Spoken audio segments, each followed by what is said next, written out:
Père et du Fils et du Saint-Esprit. Amen. Frères et sœurs bien-aimés, loué soit Jésus-Christ. Nous sommes rendus en ce 14 juillet, au dernier jour de cette deuxième semaine de proclamation. Durant cette semaine, nous avons proclamé la parole suivante. Le sang de Jésus-Christ, le Fils de Dieu, me purifie continuellement de tout péché. Nous avons abordé plusieurs sous-thèmes. Et le sous-thème que je propose ce matin à notre méditation est le sous-thème suivant. Pourquoi se soumettre au bain de la parole?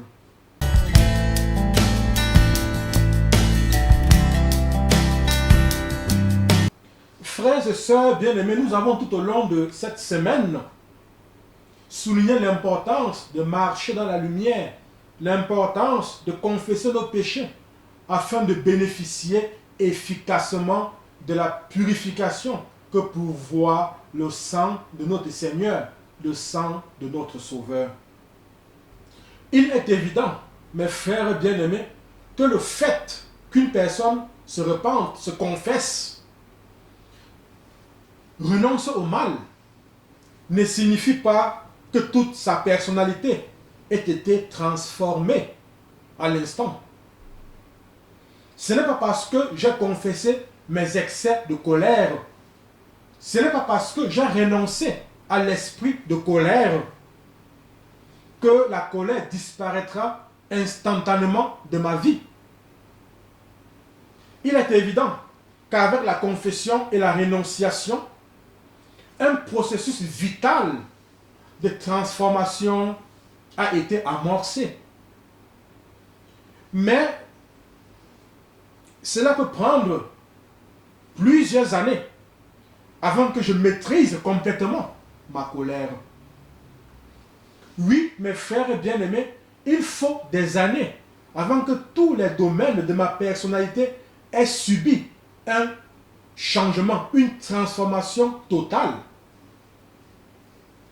Dans la Bible, en 1 Samuel 17, verset 40, nous lisons que David descend dans le torrent, choisit 5 pierres bien polies, les met dans sa sacoche, prend sa fronde et s'avance contre le Philistin Goliath.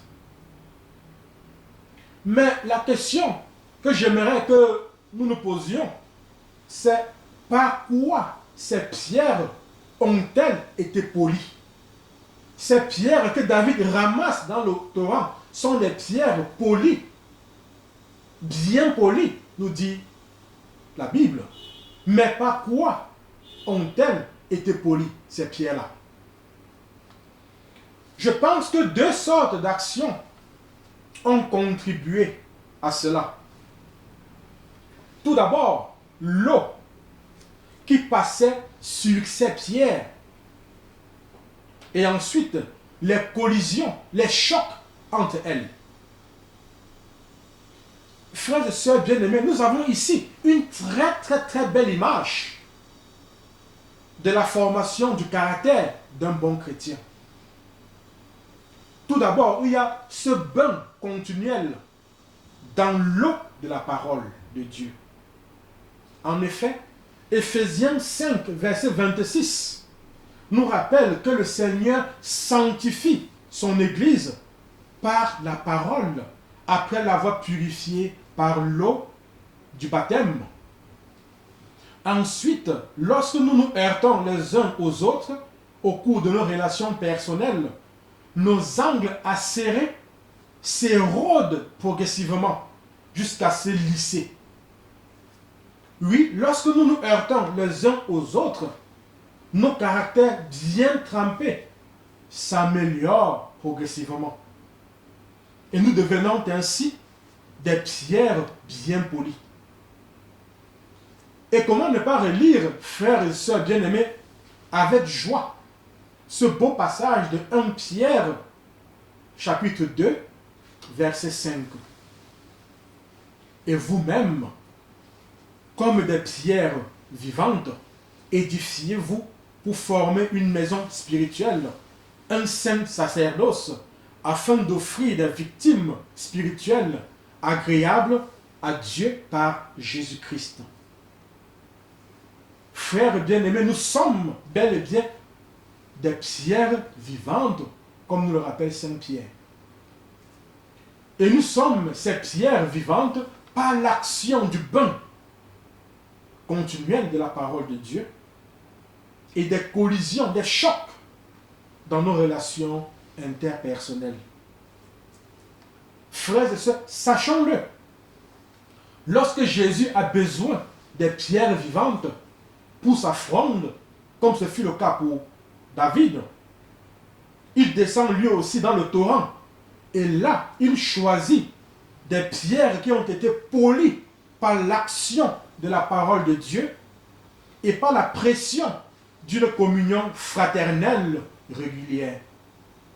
Alors, si nous sommes vraiment les pierres vivantes, pourquoi tant de guerres? Pourquoi tant de haine? Pourquoi tant de jalousie dans nos familles, dans nos groupes de prière, dans nos paroisses, dans nos communautés? N'oublions pas que le fait de nous aimer sincèrement les uns les autres est le signe de la maturité spirituelle.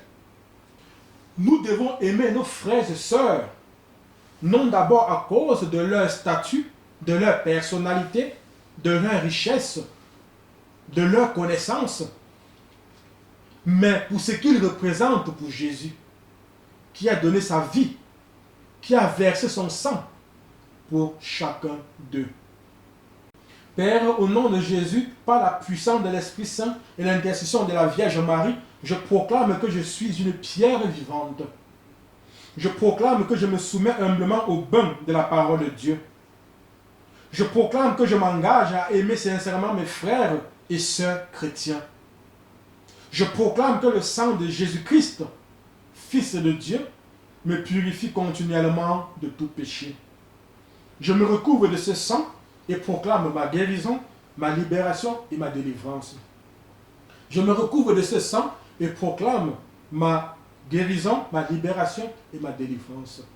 Je me recouvre de ce sang et proclame ma guérison, ma libération et ma délivrance. Amen. Frères et sœurs bien-aimés, nous sommes rendus au terme de cette prière, de cette méditation. Nous sommes rendus au terme de cette deuxième semaine de proclamation. Demain, nous commencerons notre troisième semaine de proclamation. Nous vous rappelons que vous pouvez nous joindre, vous pouvez nous envoyer vos préoccupations, vos questions, vos témoignages sur nos plateformes Facebook et YouTube. Nous vous invitons, nous vous rappelons que vous pouvez inviter vos connaissances et amis à s'abonner sur cette plateforme pour pouvoir recevoir nos vidéos et proclamer avec nous durant ce mois de juillet la parole de Dieu. Témoigner avec nous ce que le sang de Jésus a fait pour nous. Amen. Le Seigneur soit avec vous, avec votre esprit. Que Dieu Tout-Puissant et Tout-Aimant vous bénisse, lui qui est Père, lui qui est Fils et lui qui est Saint-Esprit. Amen.